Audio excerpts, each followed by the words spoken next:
Magandang araw po sa inyo lahat mga koys.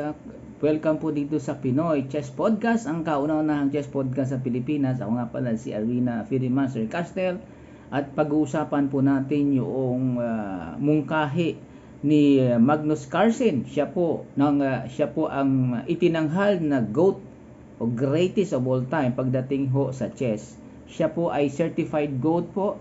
Binigay sa kanya yung certification doon sa isang event, no? Within 100 years po ay nagbibigay pala ang FIDE ng GOAT certificate. At walang kaduda-duda yan si Magnus Carlsen po, siya ho ang GOAT. Kumbaga sa ating billiard, ang itinuturing na GOAT talaga ay si Efren Bata Reyes, no? Ating kaisa-isang the magician, no? Pagdating ho sa chess, certified ho si Grandmaster, Super Grandmaster Magnus Carlsen. So, saan papunta ang ating pag-uusap? Tungkol po yan dito, tungkol po doon sa sinasabi ni Magnus Carlsen na ang classical chess po ay dapat bawasan ang time control. So, nabuboring siya sa chess, sa classical chess time control, no? Sa standard chess po kasi mga coach, para po doon sa mga baguhan na nakikinig sa ating podcast sa Spotify at nanonood sa ating YouTube channel, meron pong tatlong kategory ng time control. Ang classical chess, rapid chess, at blitz chess, no? Ang classical chess, more or less 2 hours plus 30 seconds per move. Ang rapid naman po, usually, nagre-range siya ng 15 minutes to 30 minutes o 25 minutes rapid. Sa blitz naman, most probably 3 minutes plus 2 seconds increment per move. So, pinapaalam ko lang po sa inyo, may tatlong kategory na pagdating sa standard chess. Pero ang ating pag-uusap mga koys, bigyan po natin ng pansin yung mungkahi ni Grandmaster Magnus Carlsen. Tandaan po natin mga koys, si Grandmaster Magnus Carlsen po ay isang GOAT, no? Hindi siya ordinaryo na brilliant or genius. Siya ho talaga ay extremely brilliant, no? Hindi siya basta-basta na isang chess player. Kaya nga GOAT na po siya talaga, greatest of all time, dahil ang haba ho ng credentials niya. Sa tatlong kategory na yon, lahat yan nag-champion siya. Pero ang focus ho ng ating pag-uusap, ibigyan natin ng atensyon itong sinasabi ni Magnus Carlsen na ang classical chess dapat bawasan ng time control. Yan ho kasi ang dahilan bakit hindi niya na po dinefend ang kanyang world title sa classical. Hindi niya na po dinefend yan. Dahil ayaw niya sa mahabang oras sa classical. Kasi ayon sa kanya, hindi sapat na sabihin na pinakamagaling ka sa chess dahil sa classical time control. So nabuboring siya, kumbaga salitang Pinoy, nabuburaot si Magnus Carlsen. So syempre, ano po yan mga koys, extremely brilliant yan si Magnus Carlsen, no? Kung ako lang, bigyan sana ng masusing pag-aaral ang dapat ibigay ng FIDE diyan. Ang FIDE po or Federation International de Chess. Yan ang kahulugan ng FIDE dahil yan po ay founded noong 1924 sa Paris, France. Kaya inadapt na rin po yung FIDE na yan. So si Magnus Carlsen, sana bigyan ng pagkakataon ng masusing investigasyon o pag-aaral kung mayroong bang sapat na nakatuwiran si Magnus Carlsen. Kasi para kay Magnus Carlsen, ang classical chess na ang haba ng time control, hindi ho siya napapanahon na. So yan ang ating hihimayin mga koys. Bakit nasabi yun ng isang taong may pinaka matalinong utak sa pagdating ho sa chess, no? Bakit niya nasasabi yan? Although sinusubukan lang po natin na kung ano yung nasa kanyang kaisipan. Hindi natin siyempre hawak yung isip ni Magnus Carlsen, pero kaya naman nating himay-himay niyan. Ano po? So yan, ang gusto ni Magnus Carlsen mga koys ay baguhin yung time control. Siguro para sa akin napapanahon na talaga na bawasan o sabihin natin totally kung po pwede lang tanggalin yung classical, ano? Pero syempre, marami pa rin po ang mga fans natin dyan na nasanay na po na ayon sa kanila, ang classical chess po ay the best talaga na sukatan ng isang world champion. Para sa akin, yan po ay question mark, no? Para sa akin, sinusundan ko yung pag-iisip ni Magnus Carlsen na dapat bawasan na yan. Pero syempre, alamin natin kung napapanahon na ba talaga. Alam nyo mga koys, itong mahabang oras pagdating sa classical World Chess Championship na may mahabang oras talaga, sa panahon ngayon mga koys, ano na ngayon advanced na sa modern age na po tayo Kung babalik tanaw tayo sa kasaysayan, sa kasaysayan ng classical chess, mahigit 100 years na ang lumipas para manatili pa din tayo sa isang classical world championship na pagkahaba-haba ng oras. No? Pagkahaba-haba ng oras para masabi mo na ikaw ang pinakamagaling na mag-chess at ang gagamitin time control ay pagkahaba-haba. No? Pero yan ho kasi ay nasanay na tayo. Sinanay tayo ng FIDE na isang international governing body, isang authority, pagdating po sa organization o pag-organize ng global chess tournament o world chess tournament.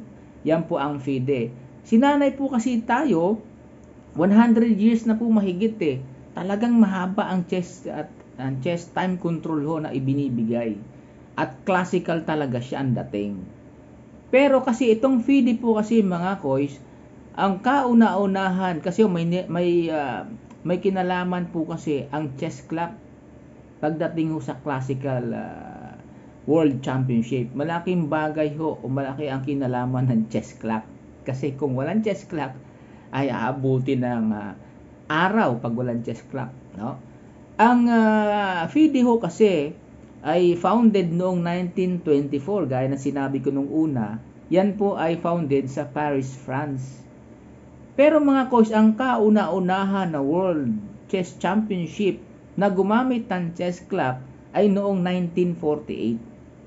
After na mamatay si Ali Kine, ang world champion. So 1948 ang kauna-unahang World Chess Championship na ginamitan ng chess clock na organized ng FIDE. Kasi bago ho na itatag ang FIDE noong 1924 sa Paris, France, may mga nauna na pong mga World Championship na gumamit ng chess clock.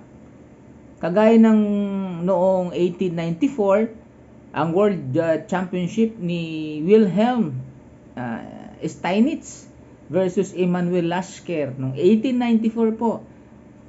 Ginamitan na po yan ng chess clock. Mechanical chess clock ang ginagamit nila noon. So may nauna pang mga World Championship na gumagamit ng chess clock bago ho na itatag ang FIDE noong 1924. At 1948 naman po ang kauna-unahang World Championship na ginamitan ng chess clock. Kasi po, may kinalaman po kasi syempre yung chess clock pagdating ho nung unang panahon, biruhin mo mahigit 100 years po gumagamit kasi 1948, so hindi pa naman tayo 2048 Pero naitatag ang FIDE ng 1924, so 2025 na po ngayon, sa 100 years na. So balik tayo noon, talagang mahaba ang mahaba ang classical world championship. Na para kay Carlsen po, ito ay hindi sapat na dahilan na sasabihin ikaw ang pinakamagaling dahil gumamit ng classical chess championship o classical time control. Kaya nagkaroon ho dyan ng division, yung nagkaroon ng Rapid World Championship at Blitz Chess Championship, yung 3 plus 2 seconds increment per move at saka 15 minutes plus 30 seconds per move. Yan yung mga time control na ginagamit sa World Rapid Chess Championship. Pero nagkakaroon ng may world champion sa classical, may world champion sa rapid, may world champion sa blitz. Pero alam nyo mga koys, para sa akin kasi, pero siyempre mag-comment po kayo mga koys, siyempre, marami din po sa inyo hindi sasang-ayon sa sinasabi ko. Mag-comment po kayo, maaaring makatulong din po yun sa iba. Pero itong ating discussion regarding dito sa time control, para sa akin po ay napapanahon na bawasan na po siya.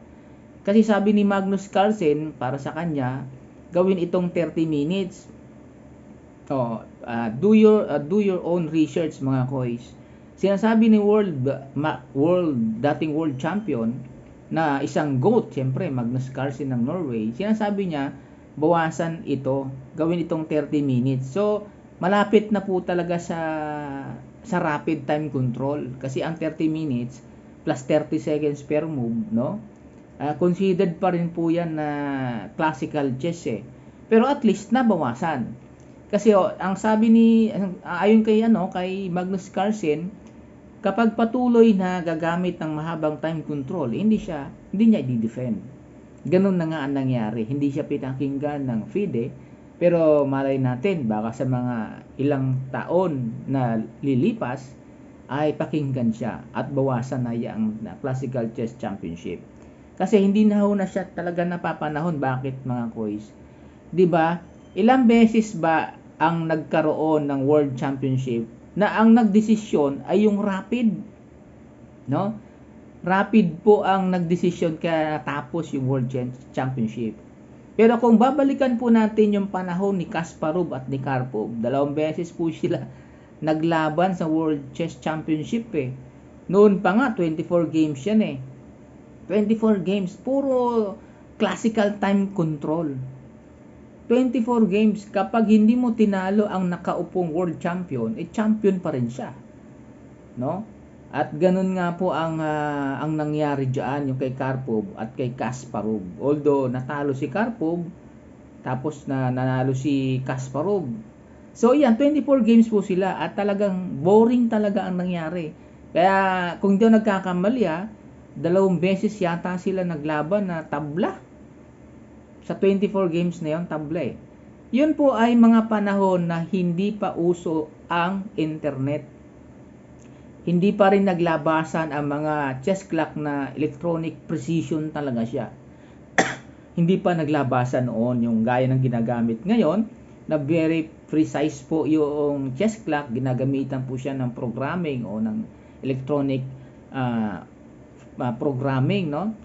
Ay kukumpara noong championship ni Karpov at ni Kasparov, wala talagang clock pa noon na katulad ngayon. So ang ibig ko lang sabihin, ang gusto kong makita ninyo mga koys, ay yun talaga nung araw, dinidesisyonan as champion, ginagamit yung classical chess time control. Pero after that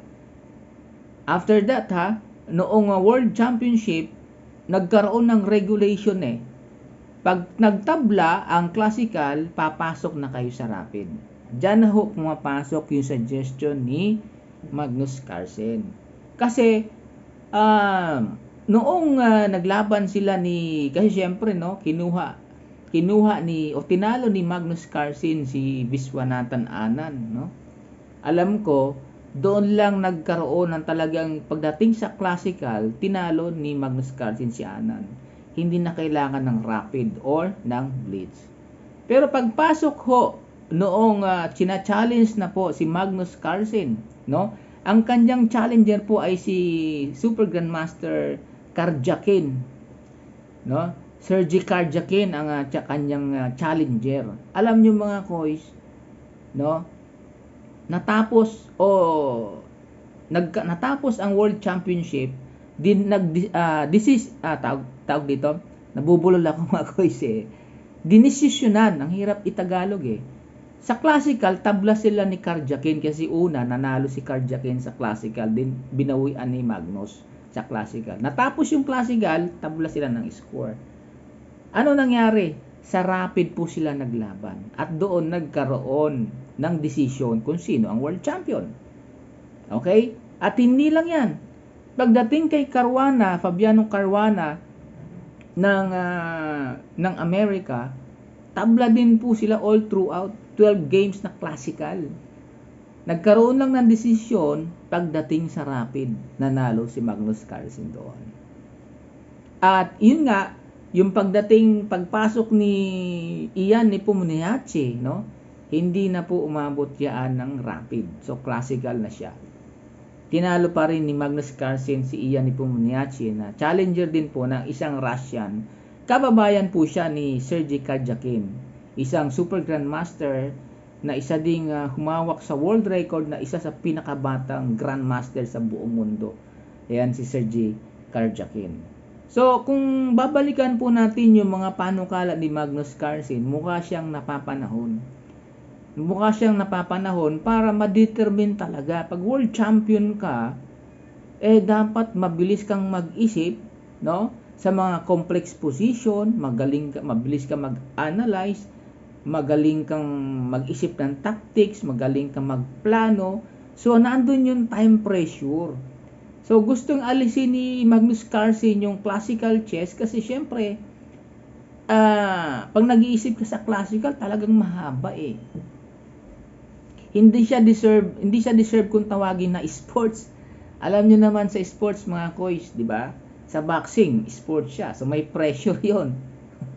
Di ba? May pressure ang boxing. Bukod sa suntukan, may time control sila per round.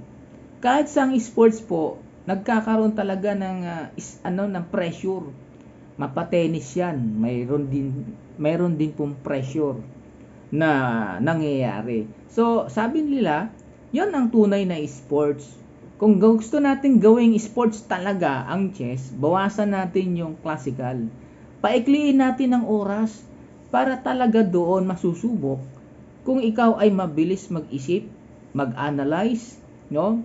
Mag-analyze ng mga complex position, kung gaano ka kagaling umatake, kung gaano ka kagaling magdepensa with a shorter time control para ma-determine talaga na magaling ka, no? Iyon ang proposal ni Magnus Carlsen na kaya niya nasasabi yan mga koys kasi ngayon panahon na rin po kasi ng chess engine. Hindi naman nagsuggest si Magnus Carlsen diyan nung hindi pa talaga patok ang chess engine.